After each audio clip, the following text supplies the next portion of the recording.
শাইখ আহমদুল্লাহ কি মাইকে ডাকার বিরুদ্ধে ফতোয়া দিয়েছেন। যারা শাইখ আহমদুল্লাহ সহ অন্য স্কলারদের প্রতি ঈর্ষান্বিত অথবা তাদের বক্তব্যকে বুঝেন না, তারাই কেবল এই কথা বলবেন যে শাইখ আহমদুল্লাহ ফতোয়া দিয়েছেন। শাইখ আহমদুল্লাহ এত অবিবেচক কোন গাধা লোক নন। আল্লাহ রাব্বুল আলামিন তার মধ্যে ইন্টেলেকচুয়ালিটি দিয়েছেন।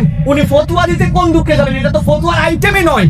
উনি বলেছেন যে এখন মানুষের কাছে অনেক ঘড়ি, অ্যালার্ম ঘড়ি, অনেক কিছুই হয়েছে, অতএব ডাকলেও ম্যানার বুঝে আমাদেরকে ডাকতে হবে।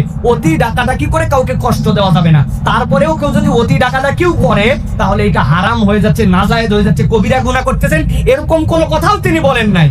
অনেকে পোস্টের শুরুতে লেখে যে পুরা পোস্ট না পড়ে কমেন্ট করবেন না, কিন্তু নিজেরাই এমন এমন কমেন্ট করে এইগুলা বক্তব্যে যে উনারাই পুরা পোস্ট পড়ে না, পুরা কিছু বোঝে না, প্রতিহিংসা করে তারা এই সকল কথাবার্তা বলে, ঠিক কিনা? এই জন্য আমরা বলতে প্রিয় ভাইয়েরা, শাইখ আহমদুল্লাহ কোনো ফতোয়া দেন নাই, উনি জিনিসটা তুলে ধরেছেন।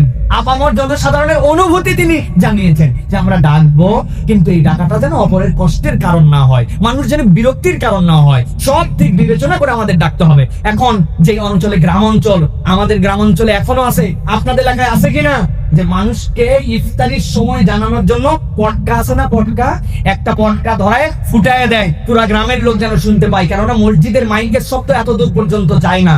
এখন যেই অঞ্চলে এইরকম করে মানুষকে তুলতে হয়, ওখানে তো কাফেরারও দরকার আছে, ওই জায়গাতে তো মাইকেরও ডাকার দরকার আছে। সুতরাং একদম করা যাবে না, অথবা অতি করা যাবে। এই দুটার মধ্যে ব্যালেন্সের নাম হচ্ছে ইসলামের বিধিবিধান। আর সব বিষয় ইসলামের ফতোয়া হয় না, কত বিষয়ে মানুষকে সতর্ক করতে হয়, মানুষকে মাসালা জানাতে হয়। আর যারা এইগুলা নিয়ে পানি ঘোলার চেষ্টা করে, এরাই হচ্ছে আসল ফিতনাবাজ। একটা শেষ কথা বলে রাখি প্রিয় ভাইয়েরা, আপনার দল, আপনার পরিচয়, গোষ্ঠীর আগে আপনি একটা মানদণ্ডে আপনার জীবনকে হিসাব মিলান।